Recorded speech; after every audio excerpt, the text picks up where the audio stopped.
Holy sh*, something actually worth spending money on. Piotr and the Duras have launched a Kickstarter showcasing some of Magic's most, oh my god, some of Magic's most iconic arts of cards that punish people for speaking to you. If you like head kicks, we have got head kicks. If you like spindly twinks, just look at them. Just look at this nasty little, stupid little, get any of up to 5 playmats at the link in the description, and let's get back to the roasting. Today's posting is sponsored in part by patrons B. Levy, Bo, Beefcake, Boxy, Bradley Taylor, Kobe Rush, Crow T Robot, Emperor Tromidlob Drolmai, Karma 5003, Phelan, Silky Wilkie, Talamar Von Geist, and last but not least, Troper's 10 Different Identities. Thank you all very much, and enjoy the show. So whenever another creature ETBs, choose one that hasn't been chosen, add green, put a +1/+1 counter on each creature, which is pretty good. Scry 2, then draw a card. And then here's our stuff to double dip on our counters. We have counter spells, all of which are bad, except for Dovin's Veto. We have Batman and the fucking Suicide Squad. 20 flicker effects and then some. What I'm wondering is, it seems like what compelled you to make this deck was you played Brago and thought it would be much better if it could ramp. Because Galadriel can get it. Okay.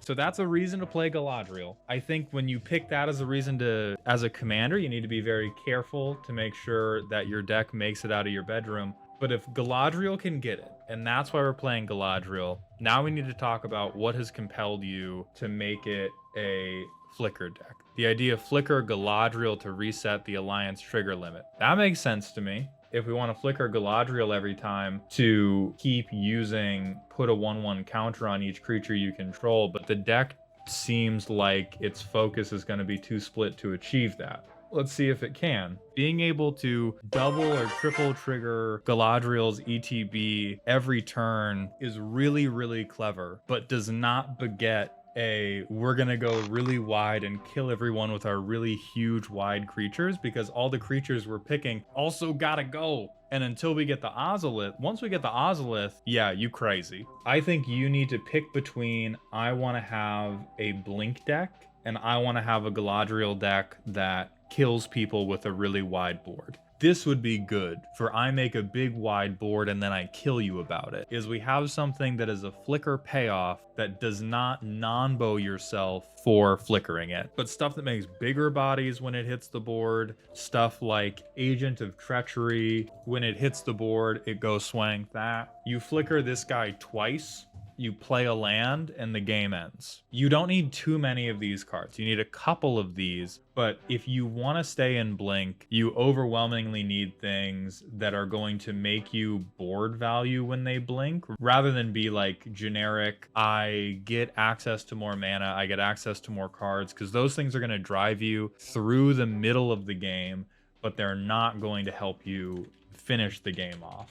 I would retool it from the vain belief that you are ever going to get a really wide +1/+1 counter board, and I would retool it toward, hey, this thing entered the battlefield and immediately gave birth. Your deck needs to become 18 and pregnant. We need to think about the path of least resistance, and you need to ask yourself, what's going to be easier for me? Assembling a teleportation device or waiting for my opponent's upkeep?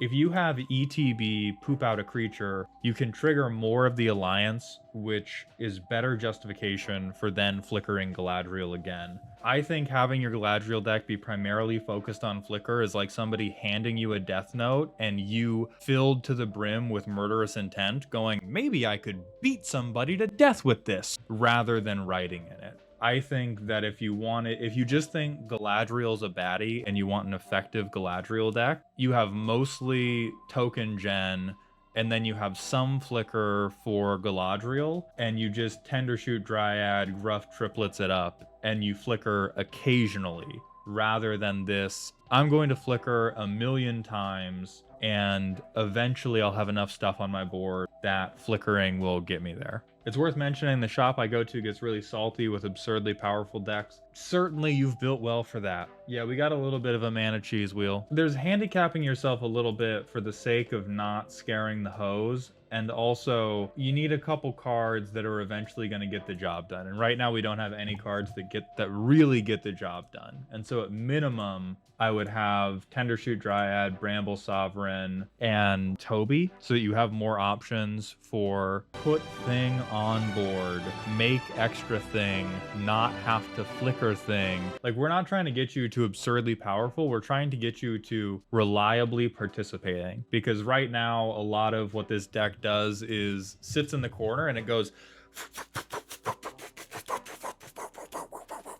and then people ask, hey, what'd you do over there? And you look and you go, okay, well, this 1/1 is now a 3/3 and I drew 2 cards.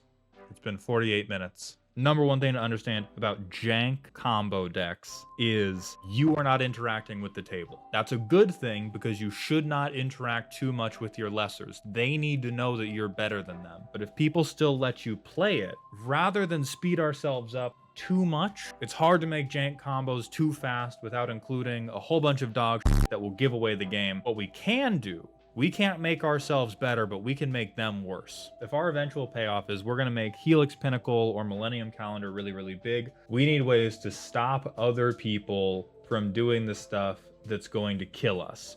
Hey, you've got the assignment. We need to make sure nobody else does anything cool for 20 minutes. What in the is Colossal Majesty doing here? Oh, okay. So you're a jokester. You're a jokester is what I'm saying. I need you to commit to me right now. Whether you want a Voral deck that happens to have an off-kilter win in it, or whether you are here to ram a Helix Pinnacle up people's ass. Because it's different decks to be dedicated to Helix Pinnacle, to be dedicated to Millennium Calendar, or to be rocking up like every other goddamn Simic player and going, I want some counters. And maybe every once in a while, those counters will go on a Helix Pinnacle or a Millennium Calendar. Nah, Infinites. You make people watch. Infinites let people out. What you need to do is you need to drag everybody else down. And they need to know. They need to know that you're 3 turns away. Conclave Siege Captain, get the up out of here. Colossus of Akros, get the up out of here. These 5 cards are the ones that constitute the Helix Pinnacle win. Nothing else is going to contribute to the Helix Pinnacle win, so we don't want to worry about it. What's happening?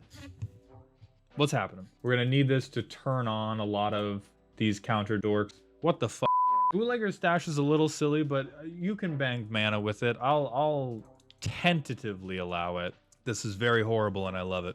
This is on the edge of letting people out of jail a little bit too early. Yeah, Fear of Sleep Paralysis is really great board control to lock everybody into the room with us. Let's talk about the things that need to come out because they do not either lock people into the room or slowly begin filling it with carbon monoxide. And those are the only things this deck cares about. Kydel probably going. Old Gnawbone gotta go. Very, very hopeful mana generation. And if we really want to be dipshits, we need to be laser focused on this is how we win. It is a way we have no right to win. But unfortunately for you, I have locked the doors, eaten 15 pounds of Taco Bell, and I forgot my fucking Gas X. Oops, I'm a pacifist. I just paid this other guy to kill you. Alright, so Alexios, Deimos of Cosmos, this is just Slicer, but people don't know to punch you in the throat for it. It gets passed around the table, it gets a counter every turn, it has Trample and Haste, and it can't attack its owner, can't be sacrificed. These tags are already busting my brain. Secret Agent Man. Oh, we have Slicer too, so we have ton of punch, punch, pass. Question, are the owner and controller 2 separate things? Yes, owner is whoever's deck it's came from, controller is whoever's board it's currently on. Pacifism. Everything's goated. Everything has double strike. Yeah, I believe you're getting this much mana in mono red. What I'm most proud of, Shoulda, is 37 lands. That's what a 4-mana commander will do to a motherfucker. That's all we do is instigate. We don't get anything done for ourselves. We're just here whispering in people's ears. I know you think you're this guy. You're this guy. Grima Wormtongue deck. My lord, they're not welcome. My lord, you need to stab them with a gut-sized greatsword. How to fog Crucible of fucking... Got it. Okay. Shit, this tells me a lot about you. I can't believe that at 4 a.m. with Jack Daniels coursing through your veins, a long shift of the DMV behind you, you were letting the voices lead you, and the voices said, but what if they hit me? We can't be afraid of this. Let me talk to you about a little thing called Global Goad. And this is also why you're gonna want defenders. Because you're gonna want stuff that won't be forced to attack as you force everyone else's bullshit to attack. We have all of these cards that say goad all the things.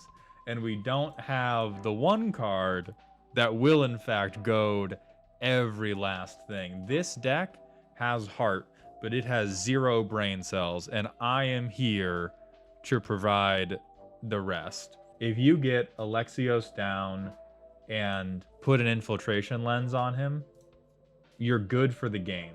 Faithless Loot, yeah, this is, you have some card selection. We truly do not have card draw. And if we go into Voltron, you got to give him a little kiss on the cheek and a handshake and a good game. This is definitely a 4 a.m. Jack Daniels list. And you have some good starts, but you definitely had the drunk brain thing where you got on a tangent and you just stayed on that tangent for like an hour. You came up with this shit, and then you thought, oh wait, I don't have anybody to defend myself, and Troper is going to stab me in the chest rightfully. I need a way to defend myself. And then you figured out that mono red could fog, and you spent the rest of your life figuring out how to make this as redundant as possible when you should have just put it all on red and hoped to God you could kill somebody before they killed you.